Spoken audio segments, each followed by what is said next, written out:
శ్రీమాత్రే నమః. ఈరోజు కూడా భానుసప్తమి.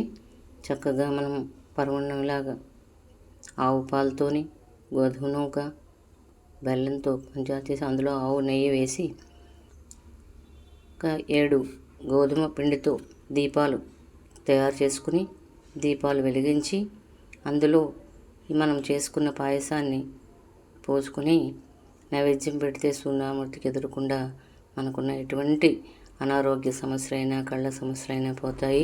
అయితే సూర్యనామూర్తికి ఈ చెరుకు గడతో కలపడమే కానీ చెరుకు ముక్క నైవేద్యం పెట్టకూడదు. ఎందుకంటే దక్ష యజ్ఞం చేసినప్పుడు సూర్యనామూర్తి కూడా వెళ్ళాడని వీరభద్రుడు ఒక్క గుద్దుతో సూర్యనామూర్తి పళ్ళన్నీ పడిపోతాయి. అందుకని సూర్యనామూర్తికి ఓన్లీ క్షీరాన్నము నైవేద్యం పెట్టాలి కానీ మిగతా ఏం కాదు.